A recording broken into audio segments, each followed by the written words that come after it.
There's a lot of Pokemon out there that need more evolutions. There's a lot of things in general that need more evolutions. I need an evolution. I'd love to fly. That would be really cool. I've been watching a lot of The Boys recently. Like, Laser Eyes would also be really sick, but these are some evolutions that did not help their Pokemon. Oh, we're going to talk about Dudunsparce, which is sad, because there's so many cool ideas of what Dudunsparce could have been, what it should have been, maybe some might say, rather than just a slightly bigger version of itself. Has the Dudunsparce love finally come home to roost? Is it all over for Dudunsparce? I mean, it could have been a fairy type, could have been a dragon. I mean, I don't know. I think a fairy type definitely would have fit it more, but we'll see. We made a video called Buffs That Didn't Help These Pokemon.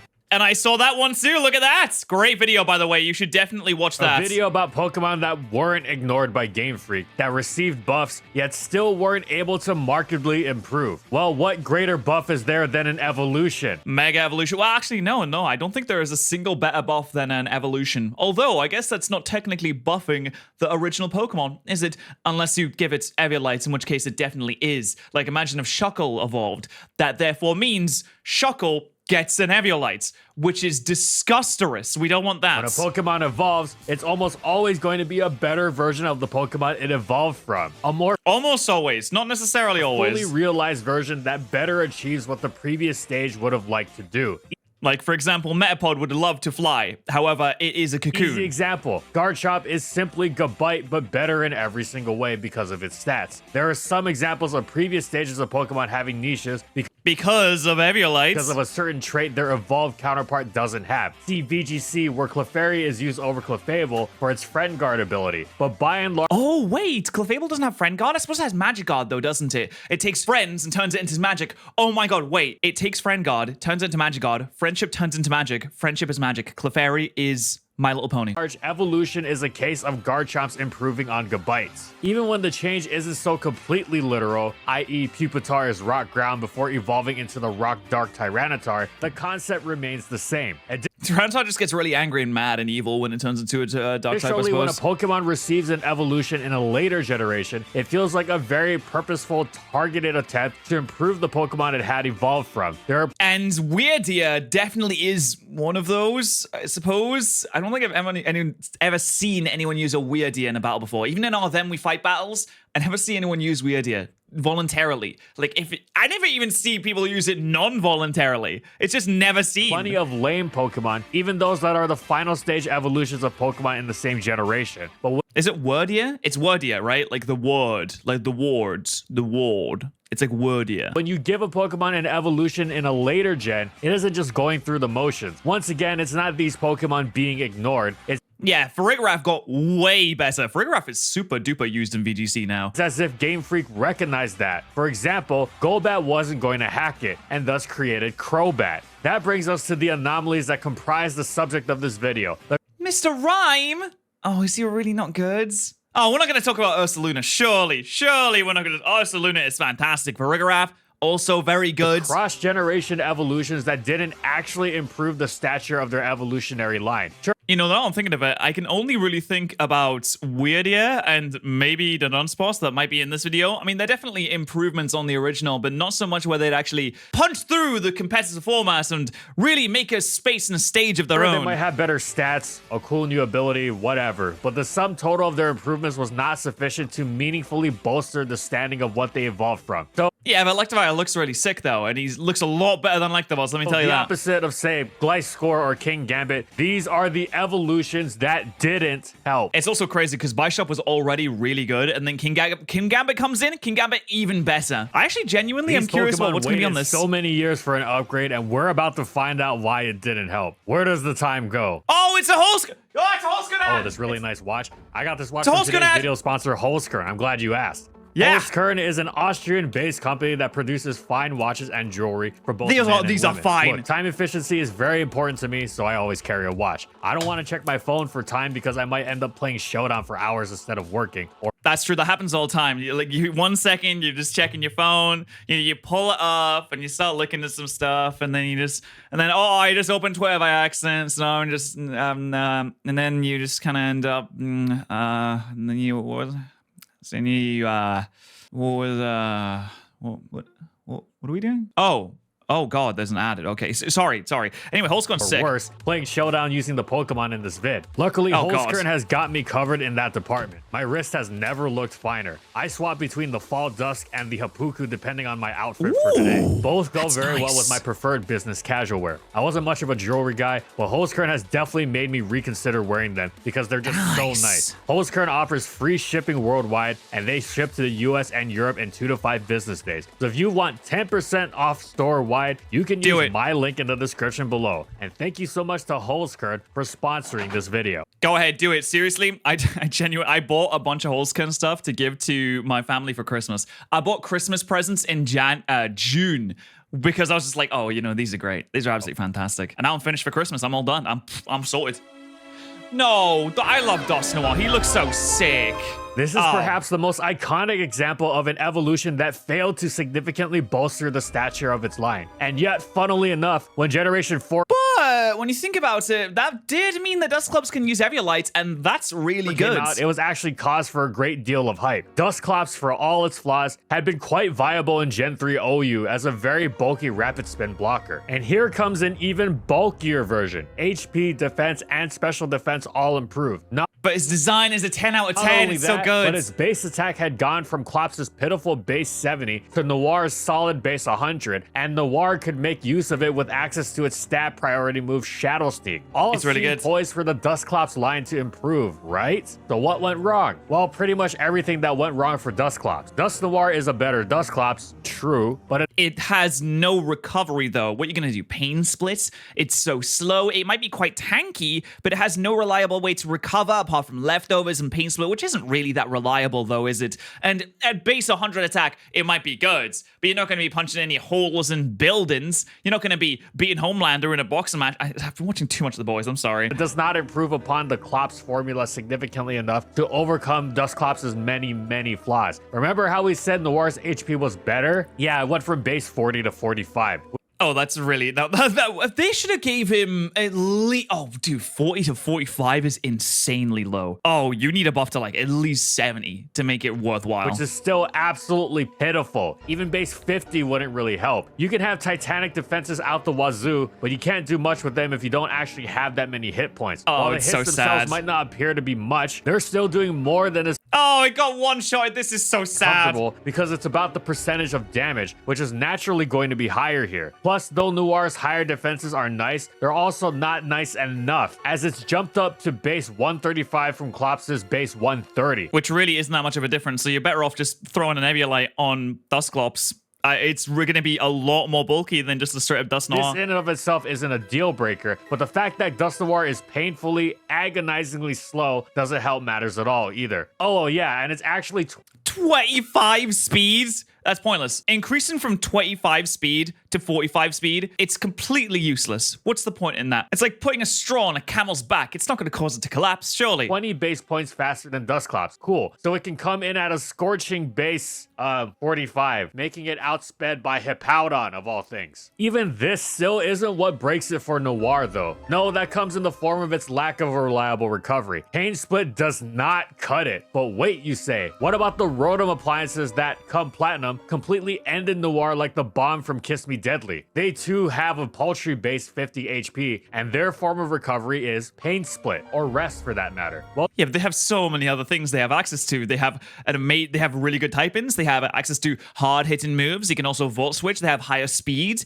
There's so many things that Rotom can do that Dusknoir can't. The Rotom forms also have Levitate, giving them incredible immunities to Earthquake, and especially Spikes, and are also quite fast, meaning they are more difficult to overwhelm, especially so because they are also highly adept at actually striking back at the opponent with direct damage from their solid stabs and special attack stats.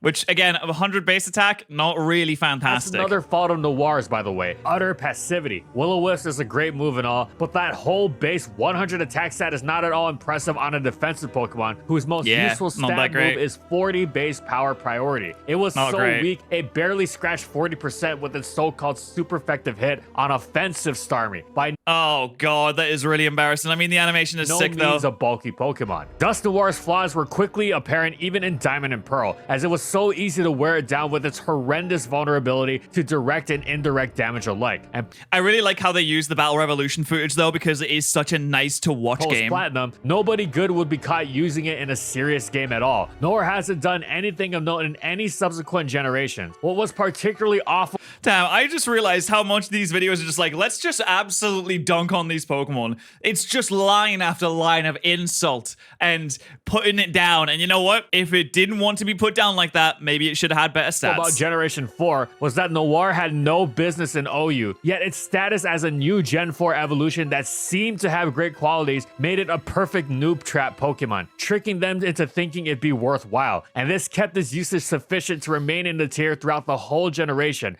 Yeah, I mean, OU in Smogon is strictly based off of usage. So if a Pokemon is used a lot, even if it's very, very, very bad, then it will just stay in OU. It would probably do a lot better in like NU, which would be never used. If you're new to Smogon tier N, overused, and NU, never used, and you have UU, which is underused. It's all based off of usage stats. Rather than letting it drop to UU, where it would actually be able to do— I think anyway, I'm pretty sure this is based off of usage stats. I might be wrong. Do something worthwhile. Overall though, Dusknoir just didn't do enough to improve on Dusclops, making it arguably the most representative of this whole concept. In fact, the only thing Dusknoir brought in terms of improvement for its evolutionary line was to enable Dusclops to carry Eviolite. In BGC, Dusclops is a good Trick Room user in early regional dex formats.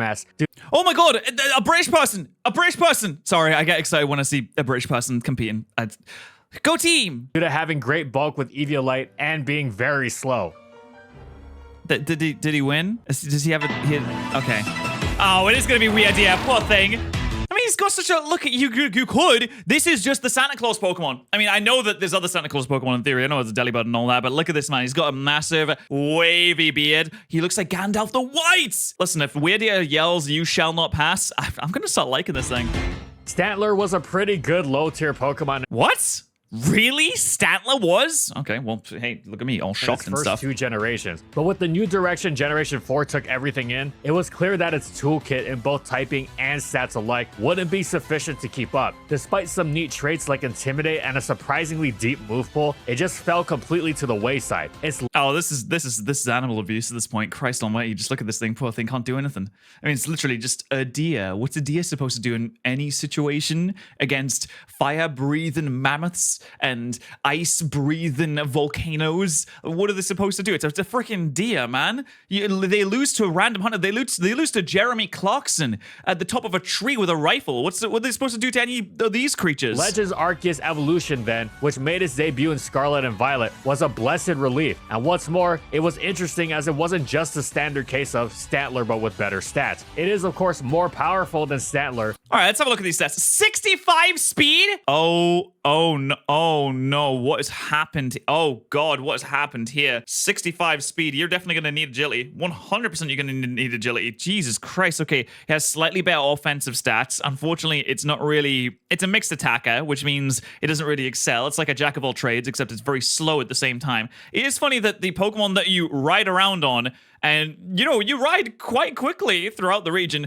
is one of 65 speed. You'd think they at least would keep the 85 base speed, which would make it a little bit more viable. I mean, it's still not that fast, but crikey almighty, this is ridiculous. Both attacking stats brought up to a strong base 105, but that's far from all. Wyrdeer is one of those evolutions that's actually slower than its previous stage, following in the tradition of Pokemon like Scizor, Honchkrow, Incineroar, and other Pokemon on this list. Wait, the significant drop from base 85 to 65 means it's taking the style in a completely different direction. Indeed, whereas Stantler was a speedier hitter, Wyrdeer is all about bulking out. Its HP and both defenses are improved, and it's not the slight upgrade of Dusclops to Dusknoir either.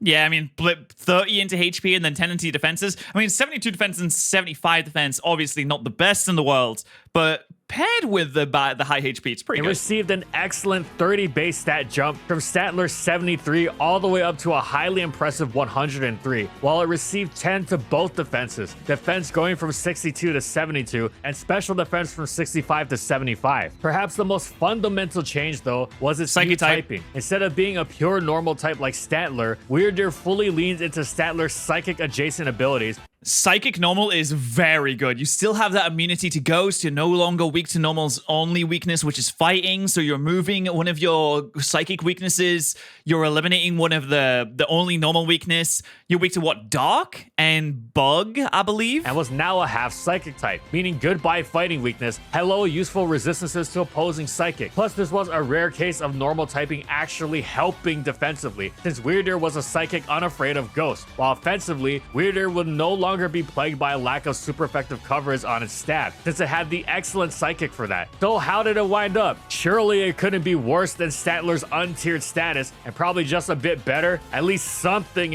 Whoa, hold on. Wyrdeer's just one-shot on all these mons. What is going on here? Well, yes, and actually even in NU, as early on, Wyrdeer paired with Thwacky's grassy terrain to unleash the terror of its grassy seed, boosting its defense and even giving it a bit of recovery. Oh, it also has Intimidate, one of the best abilities out there. Wyrdeer set up Agility and Calm Mind, making it... Oh, wait, set up Agility and Calm Mind and you run rampant with stored power? That's a good idea. Both faster than everything and unbreakable on both sides of the spectrum before it wiped out entire teams with super boosted stab stored power. Forget answering it with Psychic Immune Dark types either, as it happy terrestrialized into a Fairy type and send them to the moon with boosted Terra Blast. Oh, it that's was smart. delightfully deadly in not one, but 2 tiers. I always forget the Bombardier is actually a dark type. That doesn't seem to make much sense to me. I mean, it brings the children. It's like a stork bringing thine child. Well, actually, it's more like bringing a massive rock for your face, which is, no, I actually get why it's a dark type now, because you think, oh, baby's coming, finally, Margaret, we're gonna be parents.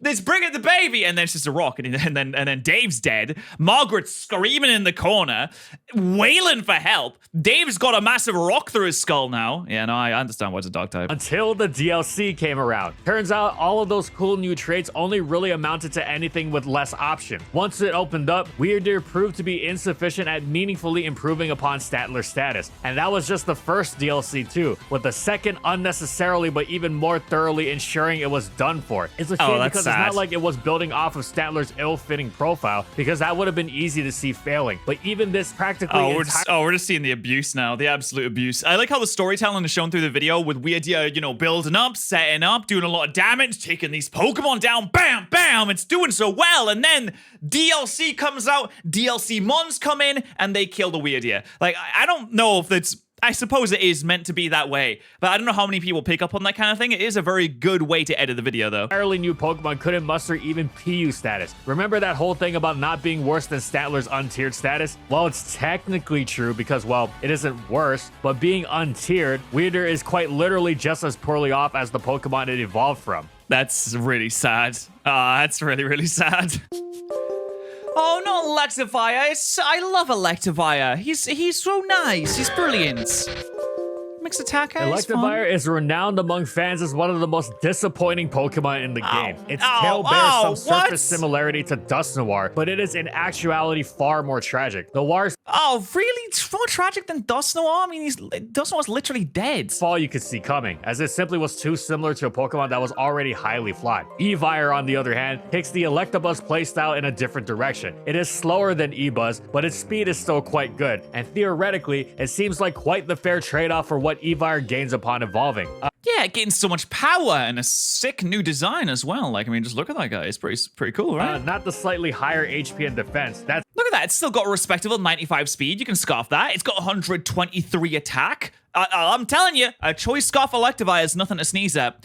Although you might sneeze, it's summertime, you might have hay fever, because I have hay fever and I've been sneezing like crazy. It's nice, but doesn't make much of a difference. No, we're talking the mammoth plus 40 jump in base attack from Electabuzz's 83 to Electivire's 123. And it becomes more bulky, it gets 10 HP in defense, which is not really the best in the world, but you can run it Assault Vest too, because it does have relatively good speed. You can even run it as a mixed attacker, throw like Volt Switch on it, so you have some options in terms of hitting physically or hitting specially. We're talking the addition of and Flamethrower to its moveset. We're talking Motor Drive as its ability. If Evire comes into an electric move, it gets a speed boost, and suddenly its fierce attacking capabilities become a lot fiercer. It famously hit almost every type in the game for super effective coverage, and look at this. This is great. It has cross chop. It's got all this coverage. You could run a life orb on it. If you get the motor drive boost, you're going to be outspeeding most stuff anyway. With an expert belt attached, those hits Or an expert belt, you know, same thing. Even more. In early Diamond and Pearl, Electivire was a defining threat, famously pairing with Gyarados, a terrifying dragon dancer many would attempt to levy electric moves towards, only for an unrevealed Electivire to switch in, gain the motor drive boost, and be off to the races. So what went wrong? Well, for all its hard hitting and ability to go fast, Electivire was still not strong or fast enough. It was awful because it was almost so good, and yet in not reaching. Oh, it's just not enough. Okay, just put a life form on it. Listen, you want that 10% more damage,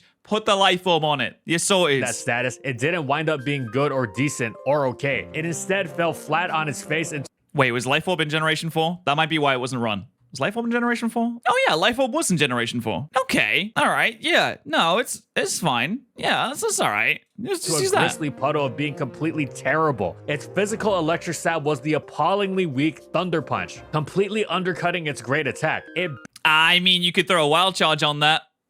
That was in Generation 4, I suppose. Barely threatened Skarmory. Sure, it could go mixed with Thunderbolt, but then it wasn't just hitting off of its weaker special attack stat, but had to split up its EVs, and its issues with power remained pronounced. It struggled with bulky grounds. Nothing it did touched Hippowdon, and without Hidden Power Grass, it was completely hapless against Swampert, but it couldn't slot Hidden Power Grass in without making some serious moveset concessions. It struggled to fit in anywhere near everything it needed, with Ice Punch. Okay, but you killed a Dragonite, that's pretty good. Cross Chop and Earthquake and Flamethrower and even the attack boosting Meditate, also all vying for slots. Okay, so Electivire's not great into bulky teams, but surely it blitzed past frailer offensive teams. Well, it's not really got the speed to do that, and it's got relatively low defense as well, so Scarfer's gonna have a field day with it too. No, its speed, while good, left it revenge killed by most of the tier's choice Scarfers, and its pure physical bulk meant picking it off with popular pressure. Oh, it just got annihilated by an E-speed. Oh, that's really sad. Look at the Lucario just standing in front of it like, yeah, it's over for you. It's over for you.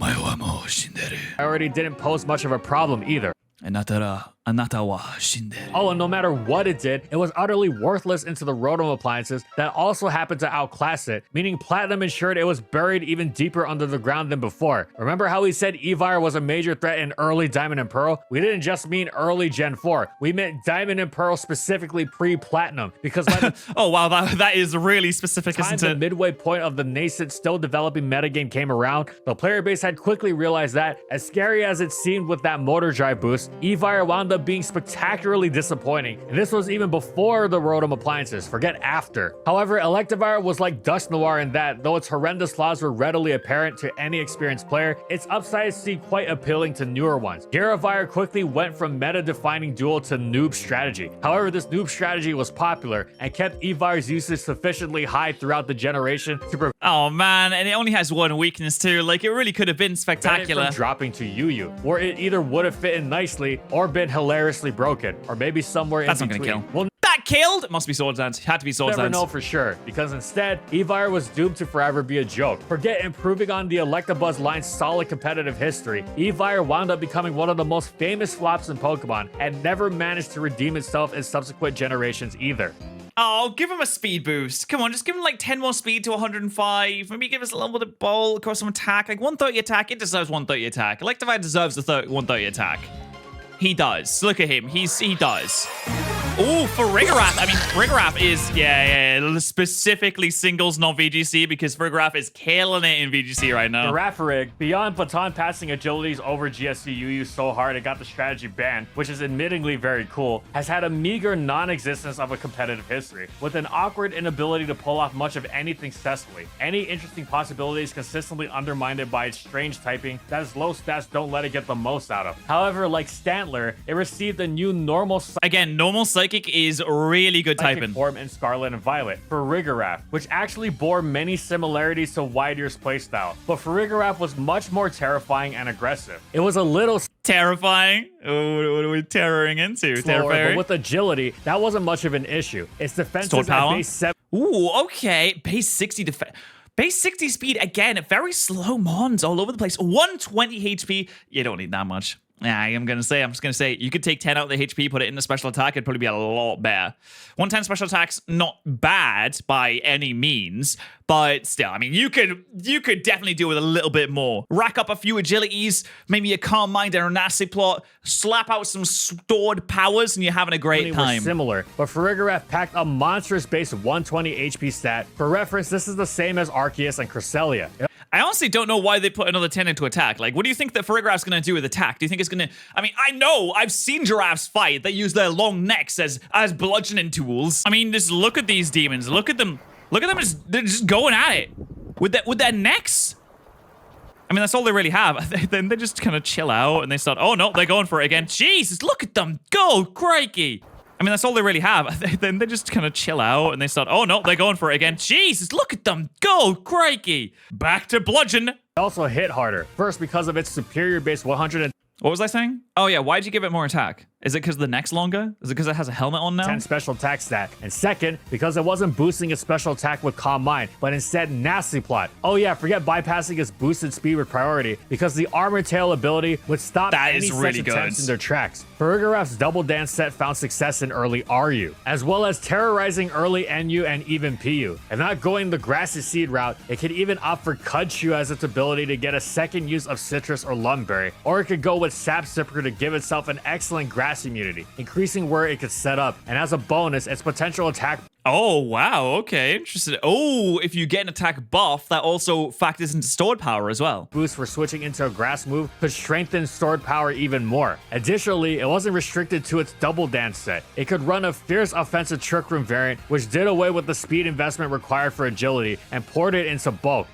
I just love seeing giraffes do things. I went to a zoo recently and I saw they had like 6 giraffes, and those things are massive. Like, if you've ever stood next to a giraffe before, you realize how big these creatures really are. You're like, how is this even alive? How is this a walking on the land real mammal that I can go up to and not touch, because that would be ridiculous. Don't touch the giraffes, but see it with my eyes. Absolutely insane. Opportunities and using Side Shock as a stab for a far greater immediacy to its threat, not needing to boost before it could attack like it did with stored power. Plus, it could even go with a superb bulky utility set that combined hit taking with the team support of Wish Passing and even Future Sight. So what happened that wound up dropping Farigiraf into the same desolate land of Untiered, where you knew in your heart of hearts it would end up? Well, the same as Wyrdeer, pretty much. It's an untiered. Oh, that's really sad. Untiered, I believe, is just when you have so little usage that they can't even tier you. One might think that Farigiraf would be... Basically, no one is using it. Like no one is using this mon. Not a person. Better equipped for the onslaught of DLC power creep. After all, those things bring a lot of power, and Farigiraf had a great deal of that. Theoretically, it could fit in better in such situations. However, it just wasn't enough. As great as its possibility... Yeah, Taunt really does shut that down too, doesn't it? Terror War, Fire, Fairy, Electric Steel, they weren't enough to let it keep up with the truly ridiculous barrage of Gen 9 brutality. Even less so the second time around. Farigiraf's design is so great, you really wished it worked, and for a time it did, but that time was gone quite quickly, and thus any hopes of having it leave a lasting improvement for the Girafarig line's competitive history were tragically dashed. There is a positive footnote to this too, which is why this isn't just a rehash of the Wyrdeer story, but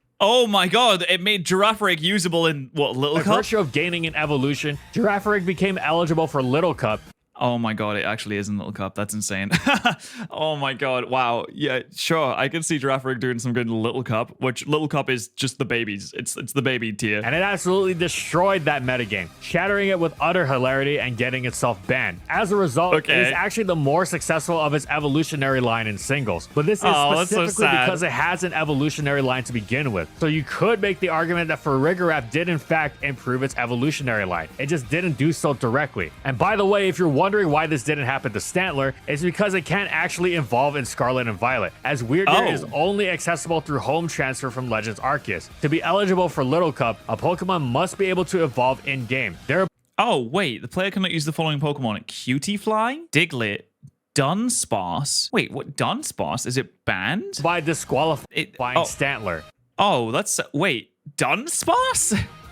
What? Dudunsparce is an entirely bland Pokemon that pretty much gets tossed onto teams trying to cram as much serene grace as possible. And even with this most absurd ability, it fails to achieve anything because it's so bland with its unimpressive stats and pure normal typing. The Dudunsparce It does make people angry, though. is like a better version of this, as its bulk is actually quite decent, and so it can theoretically pull some Coil Roost shenanigans with Stab Body Slam, or act as a stealth rocking wall. But it and its move pool aren't anywhere near enough to compensate for the typing. Terastallization helps, but even then it's not that tanky, and you don't want to burn Terra on a Pokemon that absolutely needs it to function because of how limiting that is. And even with Terra, it's not that good. It's an Yeah, the Dudunsparce is a bit of a letdown, really. I mean, I know it's cute and people like it, and it just really in battles a bit of a letdown. I mean, it doesn't do a huge amount. Honorable mention because it's just so bland. And us fans thought Dunsparce's evolution would be some cool dragon thing, but sadly it just got I think a fairy would have been really cute. Why?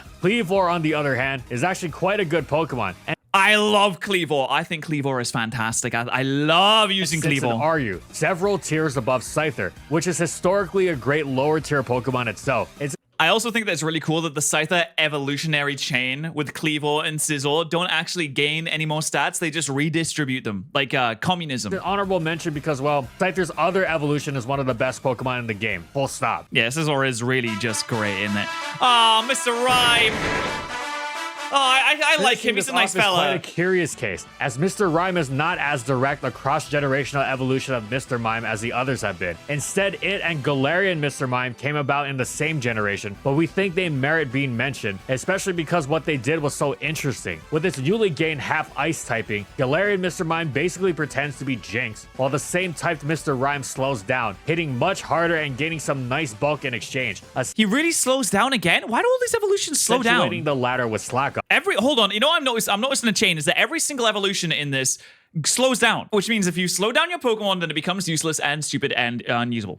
They were distinct from each other in that they didn't really outclass each other, as they were used in different ways. Despite their similarities with their stabs bolstered by Nasty Plot, Heavy Duty Boots, and the team utility combined with speed boosting of Rapid Spin, this led to both of them being used in the same tier multiple times. They started in NU together thanks to the tier's dearth of hazard removal, placing great importance on their access to Rapid Spin. Then it is kind of crazy that it has Rapid Spin, but I guess it kind of makes sense because of the dancing of the time, because he's a tickety-tackety tap dancer, and I guess he spins? The tap dancer spin a lot? I don't really know. I've not really seen much tap dancing. Galarian Mr. Mime actually stayed in NU thanks to its better speed, while Mr. Rime dropped to PU and reigned with its choice spec set, smacking pretty much everything. I love how when Mr. Rime uses Psychic, he goes, ha! And that's his psychic attack. That wasn't especially defensive Mr. Rime. After Mr. Mime had stayed in NU for seemingly being better than Mr. Rime, it wound up dropping to PU, where it wasn't used very much. And then with when Mr. Mime uses an attack, he just goes, boop, and that's it. That's like one of them goes, ah, and the other one goes, doot, doot. He just does a little wave. At first, because it was pretty much outclassed by Mr. Rime. However, the addition of the metagame defining Clink Clank to the tier gave Mr. Mime that aforementioned status of being distinct from its evolution, as being able to outspeed Mr. Rime was a major part of what made Clink Clank so good. And thus Mr. Mime being able to outspeed Clink Clank was similarly important, thus giving it a significant niche as cosplaying Mr. Rime without the hindrance of being Clink Clank bait. Of course, Mr. Rime was still excellent, and so it continued to be used alongside its pre-evolution. Both Pokemon seemed like they would utterly dominate upon Clink Clank's eventual ban, but a mere 2 weeks later, tier shifts returned Clink Clank to NU, in addition to other monsters the two struggled to deal with like Liepard and Kangaskhan, whose position in the metagame was so dominant that both of them pretty much disappeared entirely. One-shot? Okay, one-shot by Liepard is a massive embarrassment.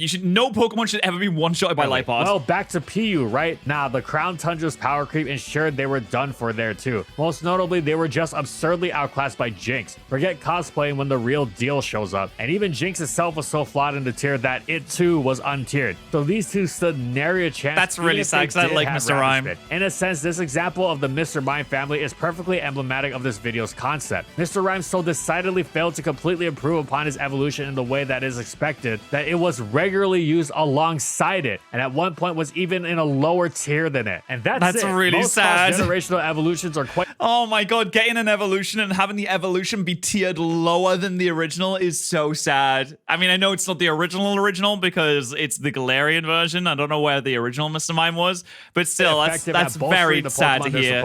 Which is why cases like these are generally anomalies, as even lesser evolutions still bring marked improvements over their pre-evolution statuses, relatively speaking to what they should be at least. We think we got the most significant cases, but if someone wants to make an argument for Galarian Slowbro or something, we'd be happy to hear them. Oh, yeah, Galarian Slowbro is probably not that great. Well, another fantastic video from False Swipe Gaming. Again, I'd highly recommend that you do subscribe to False Swipe Gaming because there's all these other videos that you can watch, and there'll be more by the time this goes up. So go and watch all those wonderful videos. They do fantastic retrospectives on competitive formats and the history of different Pokemon in competitive. So please do go and watch it. Do go and check it out. I would really appreciate it if they got some love from you. And if you want to see more of my dumb face, then you can always subscribe here as well.